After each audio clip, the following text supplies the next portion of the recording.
What's up, guys? This is Ninja Chortle here, and I'm here with the creators of Monster City. I picked up 2 copies of it last month, and I met Aaron at Graham Cracker Comics, but we're also here with the writer Timothy Compton.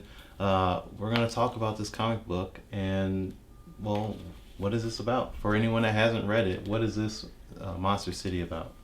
Yeah, Monster City is a horror noir mashup. So think corrupt city full of gangsters, but the gangsters are the classic monsters. So an easy way to picture it is Dracula as the Godfather, and that kind of gives you the idea.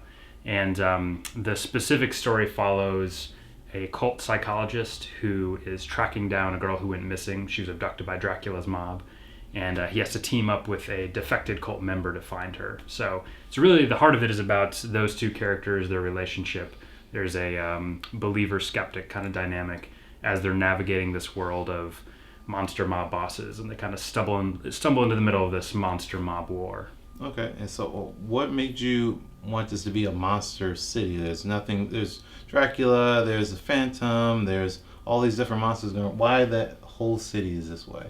Yeah, I think the original idea Film was noir inspiration. Yeah, it was a film noir inspiration.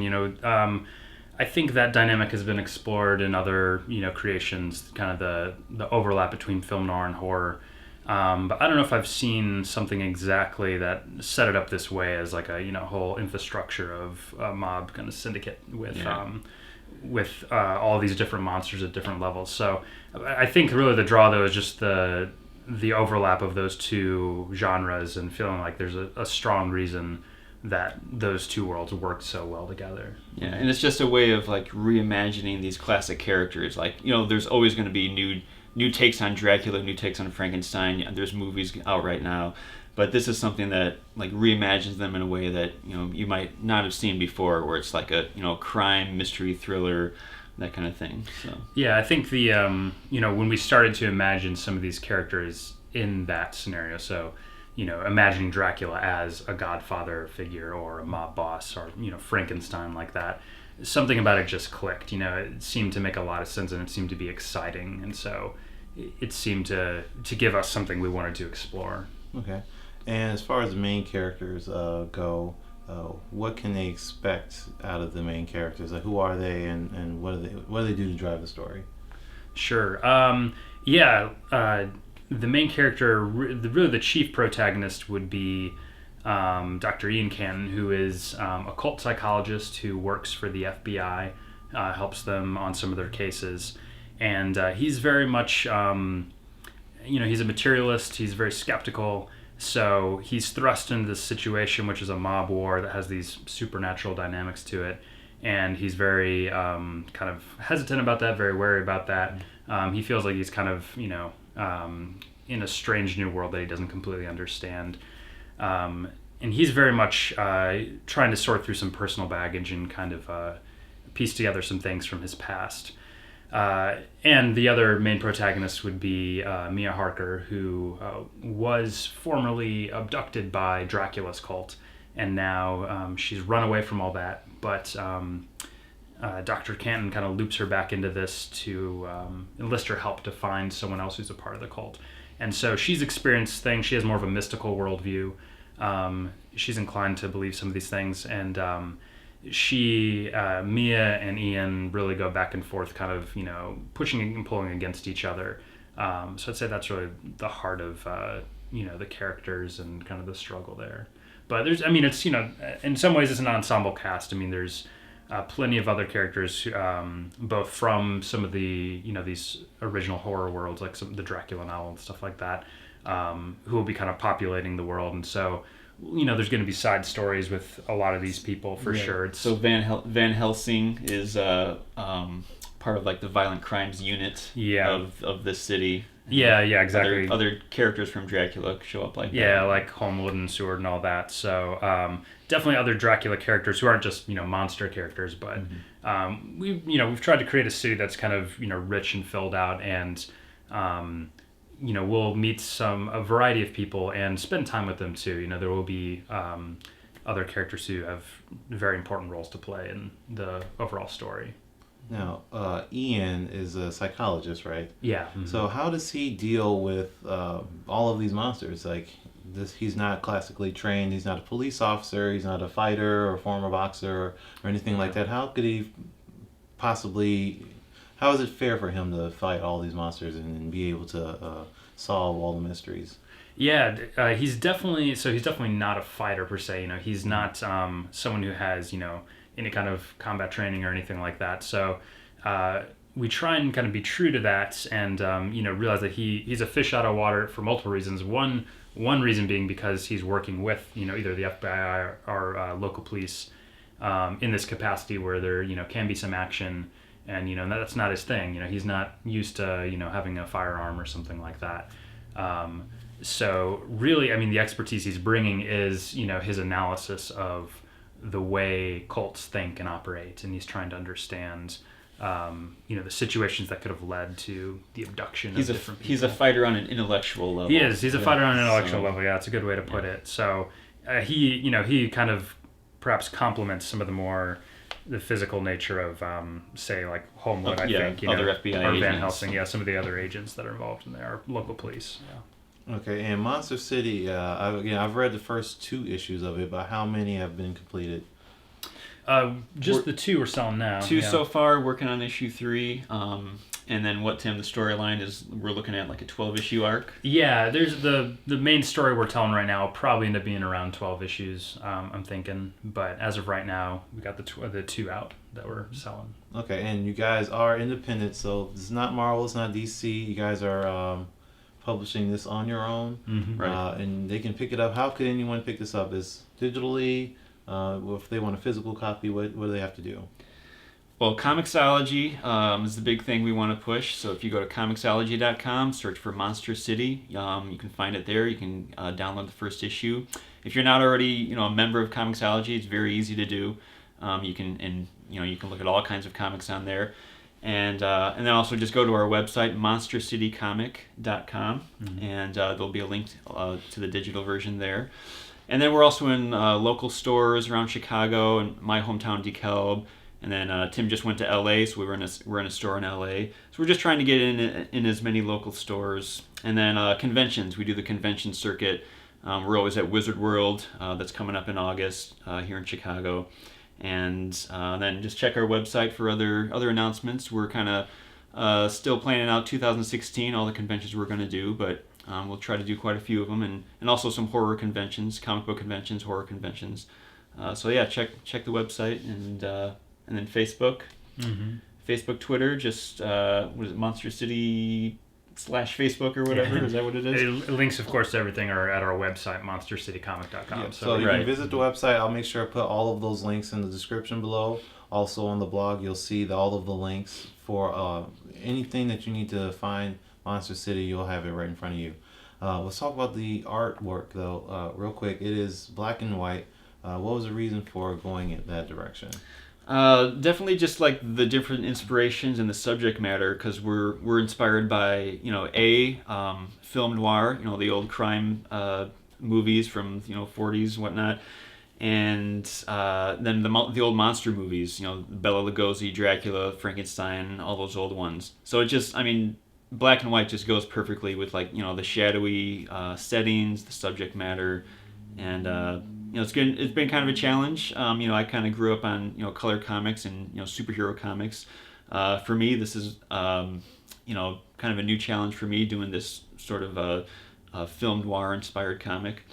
But yeah, check it out. Hope you like it. So as far as film noir, what are your favorite films? Because there's so much here, you can't just jam it all. There's got to be one that sticks out to you. As far as a film noir film goes? Yeah. Probably a bunch. And of course, the classic horror that we're drawn to, like, early Dracula, Frankenstein, that type of stuff, all that is, so indebted to film noir. And the artists who worked in both genres. I think if I had to pick just, one or two, maybe film noirs, well, I don't know, maybe Double Indemnity would be up there for me. It's a great classic one. I love The Maltese Falcon. So, but there's a lot which inspired us. Okay. What about you, Aaron? Just thinking of like old horror movies. I'm more of a, Tim's probably more of a film noir fan than I am. I might be more of a horror fan. But we both like both of them. But just thinking of like Alfred Hitchcock's Psycho. I recently saw a movie called The Innocents, which is based on what's the novel? Turn the Screw. Yeah, based on Turn of the Screw, like something I'd never seen before. So yeah, just those old black and white horror movies, like they're creepier than say like Saw, like these 21st century horror movies. Very different kind of style. Back then it was all about like what you didn't see and just like what's lurking in the shadows. So yeah, I really dig that. All right, and since we're here about comic books anyway, what got you guys into comic books in general? Like, why pick up this? Why pick up a comic book? How long you guys been reading? Yeah, well, for me, I started reading comics when I was a kid. I don't even know how young, but at a young age, I was reading Spider-Man, Superman, that type of stuff. And I don't read that so much anymore, but I've gravitated towards other indie titles and things like that. So I definitely visit my local comic shop and try and explore and see new stuff that's out there. I think as far as why make this a comic, the original idea, it wasn't necessarily specific to being a comic book, but it occurred to me pretty quickly that it seems like it's such a great medium for it. Just something perhaps about the serialized nature of the stories I was imagining. So, it wasn't just going to be, one single story I wanted to tell, but there was going to be several stories about different monsters as they kind of featured or factored into this world. So I think that was the main thing that pushed me towards thinking like, oh, actually something like an ongoing comic would be the perfect way to tell kind of different chapters of this story. It wouldn't work as a movie. Right. And Tim is also a filmmaker, so he could have gone that route with this. Like he could have made it a movie, but like you want to do something more serialized. So comics are like the perfect medium for that. Like I think so. Each one is its own thing, but it's also like a chapter in a novel. Mm-hmm. So other than Monster City, what else are you guys working on?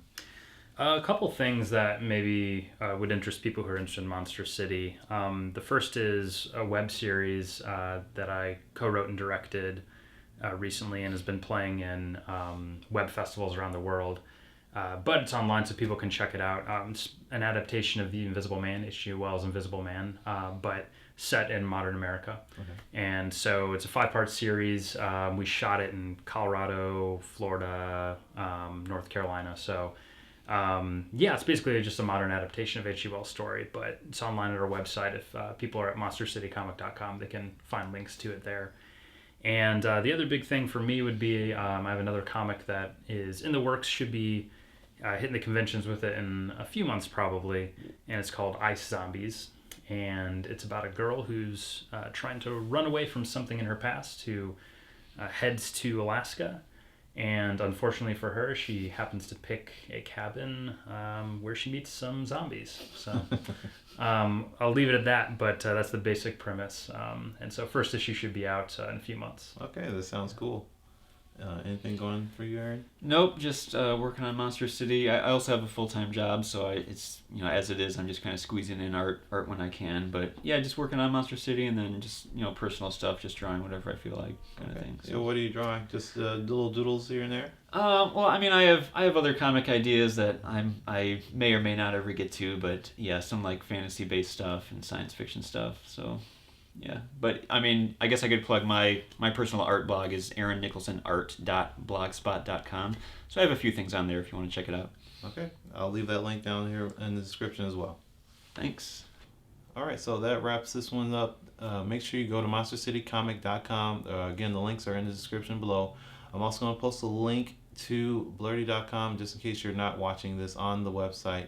The article is going to have how I feel about the first 2 issues because I've already read them and they're pretty cool. So you make sure you check that out. Make sure you click the link and read all about it. Again, monstercitycomic.com. Check these guys out. Check out Comixology to download the copy of the comic book. And until next time, this is Ninja Chortle on blurty.com. Thanks for watching. I just want to say thank you for watching this video. If you haven't already, please hit the like button, share the video with whatever social media you have, and subscribe to our YouTube channel. We put up all types of videos as well as blog posts on our blog, blurty.com, about gaming and comic books and cosplay, movies and TVs. We have reviews, we have previews, we just discuss whatever is happening in our nerdy world. So make sure you go and check us out.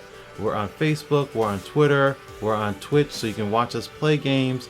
And we also have an Instagram account which is 100% dedicated to cosplay. So if you are a cosplayer or just a cosplay lover, make sure you follow us on Instagram. But you're here on YouTube or maybe watching us on our blog, blerdy.com. So while you're here, make sure you start watching this video right here. Head, again, 360 head, up and down, left and right. Got the hole in the back so you can put them on a little stand if you got one. Doesn't come with one. In fact, I haven't seen any of the Hasbro toys come with a stand. Ever? Did they ever? I don't know. But overall, the paint looks really good. It's